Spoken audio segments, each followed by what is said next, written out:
சூரியன். அவரது ரதம் 7 குதிரைகள் இழுத்து வருகிறதாம். இந்த 7 குதிரைகளும் 7 வித வினைகளை தீர்க்குமா. அது என்னையா 7 வித வினைகள்?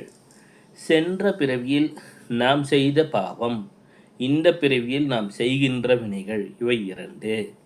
அறிந்து செய்பவை, அறியாமல் செய்பவை, இவை சேர்த்தால் 4. மனம், சொல், செயல் இவற்றால் செய்யக்கூடியதும் சேர்த்தால் 7 வித வினைகள். இந்த 7 வித வினைகளிலிருந்தும் நம்மை காப்பாற்றக்கூடியவர் என்று சொன்னால் சூரியனை அனுதினமும் நினைத்து நன்றி செலுத்துவது.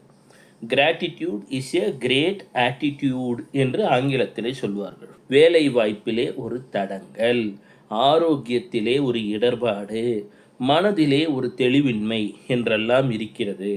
ஜோதிடரிடம் சென்றேன், சூரியன் ஜாதகத்தில் சாதகமாக இல்லை என்கிறார். இதற்கு ஒரு தீர்வு அருண பிரஷ்னம் என்ற ஒரு பாடல். அரை மணி நேரம் ஒலிக்கும், யூடியூப்பில் தேடினா வந்துடும். இதை ஒரு 7 நாட்கள் அரை மணி நேரம் அமைதியாக அப்படியே மெலோடியஸாக வீட்டிலே ஒலிக்க வைத்து விடுங்கள். மாற்றங்கள் துவங்கிவிடும். நீங்களே நன்றி சொல்லுவீர்கள்.